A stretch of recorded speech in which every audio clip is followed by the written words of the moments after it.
Welcome back to my secret blog. তো এতক্ষণে বুঝেই গেছো যে আমি কোথায় গেছিলাম। আগের মিনি ব্লগে তোমাদের অনেকটা সাসপেন্সে রেখেছিলাম যে কোথায় যাচ্ছি, তবে তার আগের পোস্টটাতে আশা করি তোমরা গেস করেই ফেলেছিলে যে কোথায় গেছিলাম। আর ঢুকেই প্রথমেই হোটেলের পুরো রিভিউটা তোমাদের সাথে দিয়ে দিলাম, আর বাকি থাকলো রুম ট্যুর, সেটার একটা আলাদা মিনি ব্লগ আসছে। আমরা যেহেতু রাতের বাসে গেছিলাম, তো আমরা অনেক সকাল সকাল ওখানে পৌঁছে গেছিলাম, তাই চেক ইনের অনেক আগেই আমাদেরকে রুম দিয়ে দেওয়া হয়েছিল। তো রুমে গিয়েই প্রথমে ব্রেকফাস্টটা নিয়ে নিই রুমে, যেটা ব্যালকানিতে দাঁড়িয়ে সমুদ্র দেখতে দেখতে তো খুব ভালোভাবে এনজয় করেছি। তারপরে সমুদ্রে গিয়ে একটু পা ভিজিয়ে আবার রুমে এসে ড্রেস চেঞ্জ করে চলে যাই সুইমিং পুলে। আর আমার জন্য মন্দারমণিটা ছিল ফার্স্ট টাইম, তো সেখানে গিয়ে একদিনের জন্য হলেও কিন্তু বেশ সুন্দর টাইম স্পেন্ড করেছি। তারপর সুইমিং পুলে নেমে একটু লাফালাফি, এটা তো ম্যান্ডেটরি। আর আমি পাহাড় প্রেমী হলেও বছরে একবার সমুদ্রের ধারে গিয়ে একটু মাইন্ড ফ্রেশনেসের প্রয়োজনটা কিন্তু হয়। আর এইদিকে দেখো, আমি সুইমিং পুলে নেমে ফার্স্টেই তো ভীষণ ভয় পাচ্ছিলাম, কারণ আমার পা নিজের কন্ট্রোলে থাকছিল না। আর তারপরে যতক্ষণে আমি সবটা আয়ত্তে নিয়ে নিয়েছি, তারপরে খুব এনজয় করেছি। আর তার মধ্যে ঘটিয়ে ফেলেছিলাম এক কাণ্ড, মানে আমি থাকবো আর কাণ্ড হবে না, এ কী করে সম্ভব? মানে অযথা হয়রানি, সে যে আমি ছাড়া এই লেজেন্ডারি কাজগুলো আর কে করতে পারে। মানে আমরা যখন রুমে আসি রুমটায়, তখন বলেছে যে চাবি ছাড়া বেরোলে দরজা লক হয়ে গেলে কিন্তু মাস্টার কি এনে খুলতে হবে। আর এখানে মানে একেবারেই সি বিচের পাশে যেহেতু, আর এত পরিমাণে হাওয়া চলছে না, দরজা বন্ধ করতে হচ্ছে না, দরজা অটোমেটিক্যালি বন্ধ হয়ে যাচ্ছে, অটোমেটিক্যালি খুলে যাচ্ছে। আমি রুমে জাস্ট রান করে রেডি হচ্ছি, সুইমিং পুল থেকে এসে রেডি হচ্ছি, আবার আমরা লাঞ্চে যাবো বাইরে। বাকিরা বাইরে আছে, আমি ওদেরকে জিজ্ঞাসা করতে বেরোবো যে তোরা কোথায় লাঞ্চ করতে যাবি, মানে রিসর্টেই করবো নাকি বাইরে যাবো, আমাদের বাইরে ঘুরতে যাওয়ার একটু প্ল্যান আছে। আমি বাইরে জাস্ট বেরিয়েছি অ্যান্ড আমি এই চাই বাইরে জাস্ট দরজাটা খুলে আমি বাইরে বেরিয়ে ওদের দেখতে পাচ্ছি না বলে আমি ব্যালকানিতে গিয়ে মুখে মেরে খুঁজছি, পিছনে ঘুরে দেখি দরজা আটকে গেছে। আমার ফোনও নেই আমার কাছে, আমি কী করবো, চাবি তো ভেতরে, রুমের ভেতরে, আর আমার কাছে ফোনও নেই, ফোন হচ্ছে রুমের মধ্যে।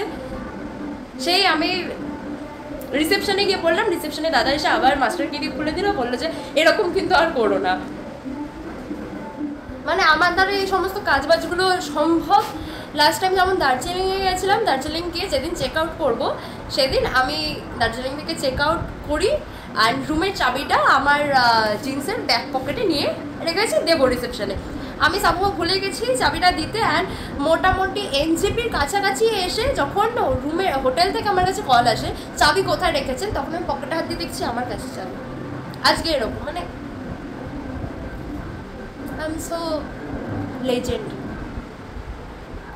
এত কাণ্ডের পর এই যে আসল কারণ, কার্ড, সেটা নিয়ে বেরিয়েছিলাম আমি হাতে করে। আর যেটা বললাম যে আমাদের বাইরে যাওয়ার কথা ছিল, হ্যাঁ, তো আমরা 3 বন্ধু ছিলাম, আর আমরা 3 জনেই গেছিলাম একটু দূরে, মানে মন্দারমণি থেকে গেছিলাম শঙ্করপুর, জাস্ট মেরিন ড্রাইভটা এনজয় করার জন্যই গেছিলাম। অ্যান্ড সেখানে গিয়েই আমরা করেছিলাম আমাদের সেদিনকার লাঞ্চ। আর কোইন্সিডেন্টলি আমরা 3 জনেই সেদিনকে হোয়াইট হয়ে গেছিলাম, মানে হোয়াইট ড্রেস পরেছিলাম।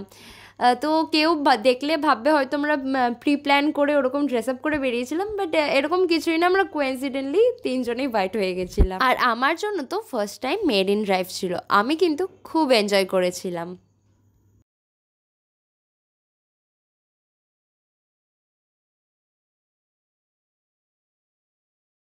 তারপর শঙ্করপুর গিয়ে র্যান্ডামলি একটা রেস্টুরেন্টে দাঁড়িয়ে তো পড়েছিলাম, বাট সেখানকার প্রত্যেকটা খাবার ভীষণ ডিলিশিয়াস ছিল, যেটা আমাদের কাছে একেবারেই আনএক্সপেক্টেড ছিল। আর সেদিন লাঞ্চের মেনুতে ছিল রাইস, মিক্সড ডাল, ঝুরি আলু ভাজা আর চিকেন কষা। তারপরে সেখান থেকে লাঞ্চ করে আমরা ডাইরেক্ট ফিরে আসি আমাদের রিসর্টে। আর রিসর্টে এসেই প্রথমে একবার সমুদ্রের ধারে গিয়ে দেখে নিলাম যে জলটা কত দূর এগিয়ে এসেছে। ঘুরতে গিয়ে যেই কারণে ঘুরতে যাওয়া, সেটা যদি সারাক্ষণ চোখের সামনে না দেখি না, সেটাকে ভীষণ মিস করি, সেটা হোক পাহাড় বা সেটা হোক সমুদ্র।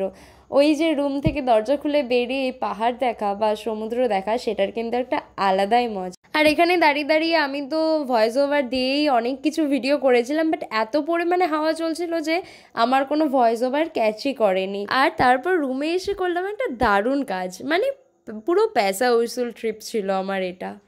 ব্লগস উইথ রাখি আসছে।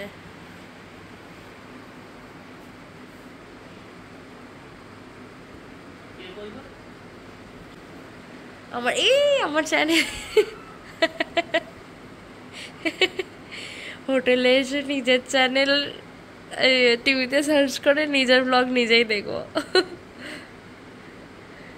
সাবস্ক্রাইব করা যাবে? হ্যাঁ, ও বাবা, এই লেটেস্ট একটা কোনো ভিডিও আছে?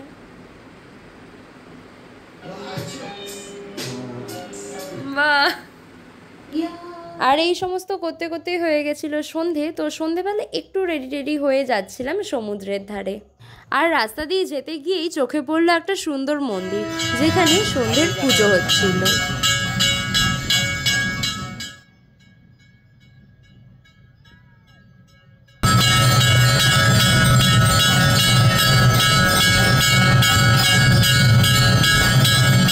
তারপর সেখানে দাঁড়িয়ে কিছুক্ষণ পুজো দেখে আমরা চলে গেছিলাম সমুদ্রের ধারে।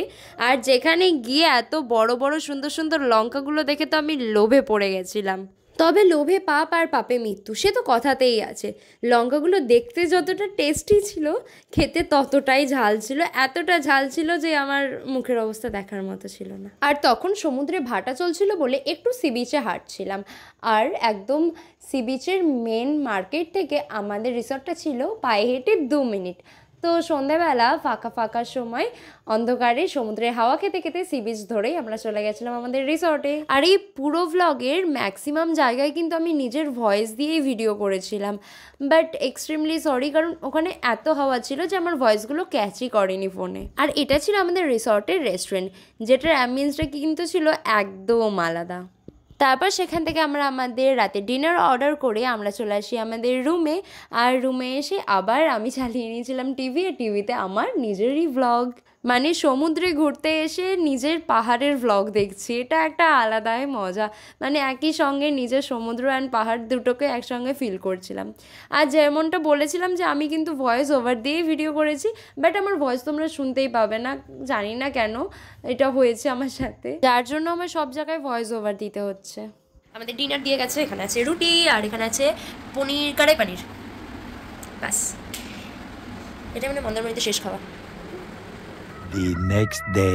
তো নেক্সট ডে আর্লি মর্নিং ঘুম থেকে উঠে পড়েছিলাম, কারণ সেই দিন ছিল আমাদের ফিরে আসার দিন। আর ব্যাকপ্যাক করে নিচ্ছিলাম ঘুম থেকে উঠেই, কারণ ব্যাকপ্যাক করে আমরা একবার যাব সমুদ্রে, লাস্ট টাইম এইবারের মতো সমুদ্রকে টাটা বাই বাই করতে। তো তারপর আমরা সেদিনকার ব্রেকফাস্ট করেই বেরিয়ে যাব। তো ব্যাকপ্যাক করে আমি হালকা পাতলা একটু রেডি হয়ে গেছিলাম সকালে একটু ফটোশ্যুট অ্যান্ড ভিডিও করার জন্য। তো রেডি হয়ে সমুদ্রের ধারে গিয়ে একটু ফটোশ্যুটও করে নিয়েছিলাম, ভিডিও ক্লিপ নিয়েছিলাম, যেইগুলো খুব শিগগিরই তোমাদের সাথে শেয়ার করব। অ্যান্ড সেখানে সেইভাবে কোনো আর ক্লিপ নেওয়া হয়নি। তারপর রুমে ফিরে আসি এরকম একটা দুঃখের গানের সাথে সাথে আমরা মন্দারমণি ছাড়ছি।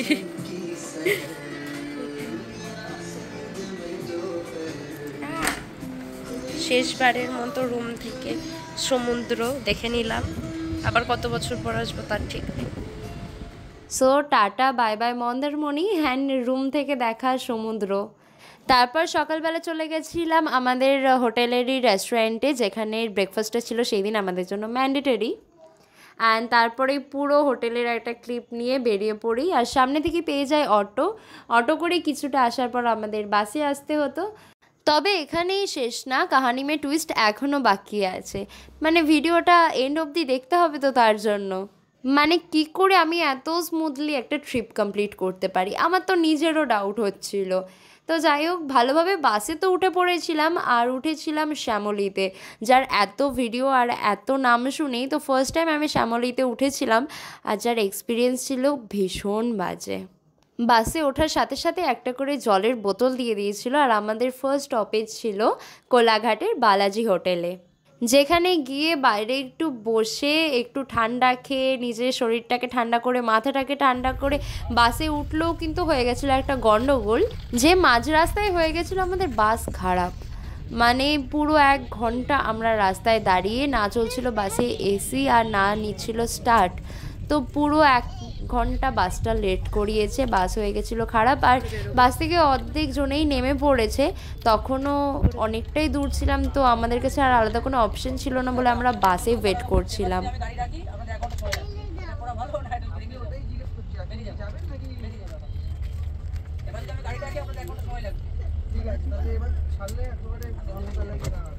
তো অনেক ঝামেলা অশান্তির পর ফাইনালি আমাদের বাস ঠিক হয়ে যায় আর আমরা ফিরেও আসি, তবে 1 ঘন্টা হয়ে গেছিলো লেট আমাদের। তো এইটা হচ্ছে হাওড়া ব্রিজ দেখাচ্ছি আমি তোমাদের। তো আমরা অলমোস্ট চলেই এসেছি, কারণ আমরা নেমেছিলাম ধর্মতলা। আর এইভাবেই আমি আমার মন্দারমণি ট্রিপটা কমপ্লিট করলাম। তো চলো দেখা হচ্ছে তোমাদের সাথে অন্য ব্লগে। টাটা। আর কেমন লাগলো জানিও কিন্তু।